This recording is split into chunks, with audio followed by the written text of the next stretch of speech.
السلام عليكم، ازيكم عاملين ايه؟ يا رب تكونوا بخير. فيديو النهارده الوصفه دي طلبت مني كتير قوي، بس انا لقيت ان دلوقتي وقتها.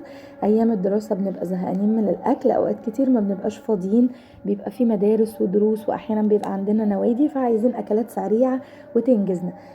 وصفه النهارده جربت طرق للبيتزا كتير جدا، بس دي اكتر طريقه طلعت معايا ناجحه ومظبوطه.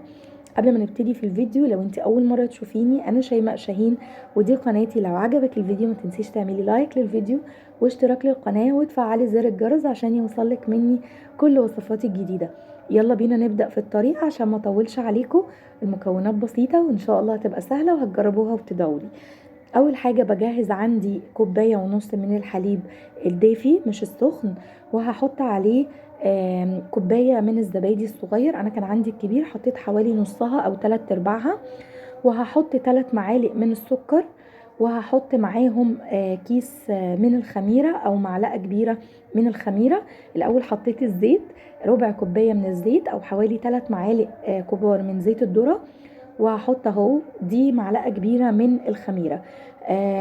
معلقه كبيره او كيس اللي هو الدريم اللي انا قلت لكم عليه قبل كده.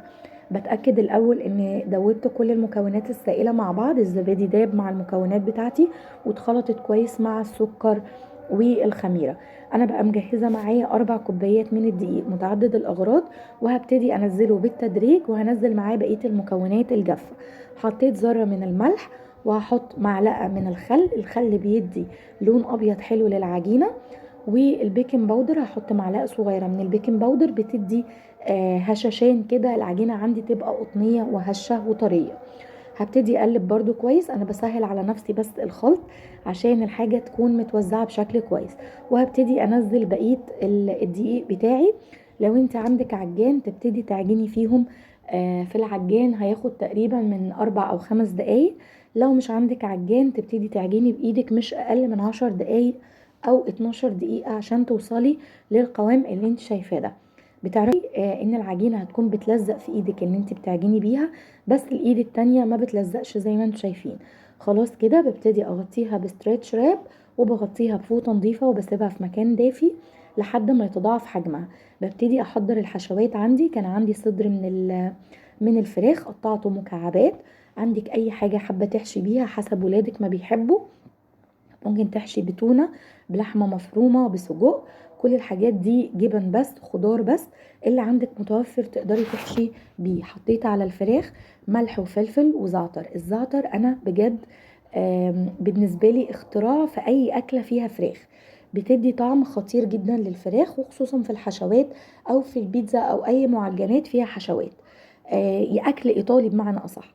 بصوا انا عندي الخلطه خلاص استوت، انا سايبه فيها شويه صوص عشان استخدمها في الصوص بتاع الصلصه او الصلصه بتاعه البيتزا يعني. وعندي جبت علبه مشروم. لو انت عندك مشروم فريش هيبقى برضو حلو جدا، تقطعيه شرايح وتبتدي تستخدميه. وانا كان عندي بقى متوفر جبنه اللي هي الحمد، قلت لكم عليها قبل كده، حلوه جدا. بس انا عندي الميكس اللي هي تشيدر ورومي وموتزاريلا، فما ادتنيش المطه اللي احنا بنحتاجها في البيتزا. فلو انت عايزه البيتزا بتاعتك تبقى بتمط استخدمي جبنه موتزاريلا بس. وعندي زيتون شرايح. انا استغنيت عن الفلفل وعن الطماطم وعن البصل عشان انا عندي الولاد مش بيحبوها. يلا بينا نحضر اجمد صوص بيتزا هتجربوه في حياتكم. حطيت ملح وفلفل وزعتر وبهارات فراخ، دي اختياريه. وهحط 3 معالق من الكاتشب كبار، و3 معالق من الصلصه الجاهزه المعلبه. وهقلب المكونات كويس قوي مع بعض، وهضيف عليها شوية من الصوص اللي نازل من الفراخ، هتدي نكهة حلوة. انا حبيت اضيف التركية دي من عندي، ادتني بصراحة طعم حلو قوي، عززت الطعم بتاع الصوص وطعم البيتزا نفسه عشان البيتزا ما تبقاش دلع. بنقلب بقى المكونات كلها مع بعضها لحد ما نتأكد ان كل التوابل بتاعتي دابت مع الصلصة ومع الكاتشب ومع الصوص اللي نازل زي ما قلت لكم من الفراخ. وكده بقت عندي صلصة البيتزا جاهزة. اهم حاجة طول ما انتي بتحطي المكونات تقلبي كويس جدا عشان كل التوابل توصل لكل الصوص اللي انتي بتحطيه، ما تبقاش التوابل يعني متكتلة في ناحية واحدة وبقية الصوص يبقى مش واصل له التوابل يعني او ملهوش طعم. حطيت بقى زي ما قلت لكم الصوص اللي نازل مع الفراخ اللي انا عملتها. وبكده خلاص بقيت انا اتأكدت ان انا تمام. كل الصوص بتاعي يعني متجانس مع بعضه. انا كنت مستنيه بقى العجينه بتاعتي حجمها يتضاعف زي ما انتم شايفين، وهبتدي اشتغل بيها. دلوقتي بقى بصوا زي ما انتم شايفين انا هبتدي اقسمها. انا عندي طقم الصواني بتاع البيتزا اللي هو 3 مقاسات، كبير ووسط وصغير. انت لو عايزه تاخدي الكميه كلها على صاج كبير تبقى بيتزايه كبيره وتقطعيها مكعبات هتبقى حلوه، وتقدري تستخدميها بقى المكعبات دي للولاد في المدرسه، في اللانش بوكس او على الفطار او في النادي او اي حاجه انتوا حابينها. عايزين تقسموها على عجينتين، على صينيتين يعني، برضو هتبقى حلوة. انا هنا النهاردة هقسمها على 3 عشان عندي زي ما قلت لكم 3 صواني ب3 احجام. فلما هقسم العجينة هحطها الاول على الرخامة، وهرش من تحتيها دقيق ومن فوقيها دقيق عشان ما تلزقش معايا. وهبتدي اقسمها ل3 اجزاء، بس كل جزء مختلف عن التاني حسب حجم الصينية اللي انا هستخدمها فيها. بقى كنت مجهزة عندي الصواني بتاعتي، هي غير قابلة للصق، بس انا جهزتها برضو، دهنتها طبقة من الزيت ورشيت عليها رشة دقيق، عفرتها زي ما بنقول، وابتديت وسبتها لحد ما ابتديت اجهز العجينة بتاعتي. تقدري تفرديها بايدك لو العجينة بتاعتك ساعدتك يعني لكده. لو لقيتيها بتمط معاكي شوية تقدري تفرديها بالنشابة على الرخامة وترجعي تحطيها في الصينية. انا هوريكم بقى شكل واحدة بس كده. بصوا الشكل على قد ما اقدر حاولت يكون دائري، وهظبطه بايدي بقى جوه الصينيه على قد ما يعني على قد ما مقاس الصينيه بالظبط. لو عايزين تعملوا الطروف محشيه بتبتدوا تكبروا مقاس العجينه عن الصينيه وتحشوا وتحطوا الحشو على الطروف، وتبتدوا تاني تتنوا الطرف على جوه، هيطلع معاكم الطرف محشي وجميل. ابتديت بقى خلاص عملت ال3 صواني ورحت حطيت عليهم الصوص بتاع البيتزا اللي احنا عملناه مع بعض، ووزعته بالفرشة بحيث اني اغطي كل العجينة. محدش يخاف ويقول اصل الطرف هينشف، لا، طول ما انت العجينة بتاعتك مظبوطة والنار بتاعت الفرن انت عاملاها على درجة حرارة مناسبة للعجينة مفيش حاجة تتحرق معاكي. بس عشان تدي طعم لكل حتة في العجينة، ما تبقاش فيه حتة مستوية وما عليهاش صوص، بيبقى طعمها مش حلو والولاد ممكن ترميها.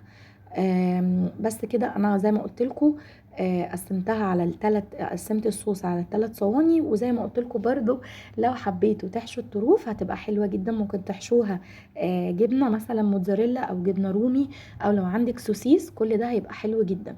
هبتدي اوزع بقى طبقات الجبنه. هحط طبقه خفيفه من الاول، بعد كده هحط المشروم والفراخ، وبعد كده هحط الزيتون، وهحط طبقه تاني من الجبنه. بس زي ما قلت لكم برضو في اول الفيديو، لو انت عايزه البيتزا بتاعتك تمط معاكي المطه الحلوه اللي احنا بنحبها في البيتزا، استخدمي جبنه موتزاريلا وتكون انت متاكده منها او مجرباها نوعها يكون حلو. انا عن نفسي منتجات الحمد حلوه جدا، بس انا بقول لكم ان النوع بتاع الميكس ده ما اداش المطه اللي احنا عايزينها. خلاص كده كل الصواني بتاعتي جهزت، اتحشت كويس. وبعدين كنت مشغله الفرن على درجة حرارة 200، ومشغلة الفرن بس لحد ما تستوي وادي للوش لون بسيط قوي في الاخر. وممكن تشغلي الاتنين مع بعض، فرن وشواية، بس تقللي درجة الحرارة شوية عشان الوش ما يتحرقش مننا بسرعة. بس كده طلعت بقى زي ما انتوا شايفين قمر كده وطرية، وبصوا مش لازقة ما شاء الله في الصينية. العجينه حلوه قوي. انا عايزه اقول لكم برضو على حاجه مهمه جدا. احنا عندنا بنحب سمك البيتزا يبقى رفيع مش تخين كانك بتاكلي فينو او عجينه وبس. لو انت حابه ان انت تخلي السمك اتخن، تكبري حجم العجينه في الصينيه. يعني انا قسمتها حسب ما انا عايزه، يعني السمك اللي انتوا شايفينه ده احنا بنحب البيتزا كده، تبقى العجينه طبقه رقيقه وعليها من فوق الطبقات بتاعه الحشو بتاعتي. لكن انت لو عايزاها اتخن من كده تقدري تكبري الحجم شويه. بس كده خلاص خلصنا بقى البيتزا بتاعتنا. هبتدي اقطعها، تقدري بقى تقدميها للولاد مع بطاطس محمرة، ممكن تتقدم لوحديها مع شوية مخلل. وكده شكرا قوي. فيديو النهاردة خلص، يا رب يبقى الفيديو عجبكم، وتكونوا استفدتوا مني بأي معلومة. ولو استفدتوا متنسوش تعملوا لايك للفيديو واشتراك للقناة وتفعلوا زر الجرس عشان يوصل لكم مني كل الوصفات الجديدة وكل الفيديوهات الجديدة. هستناكم تجربوها وتقولوا لي ايه رأيكم في الكومنتات، وهستنى رأيكم في اقتراحات للفيديوهات الجاية. ولو انت اول مرة تشوفيني، انا شيماء شاهين ودي قناتي.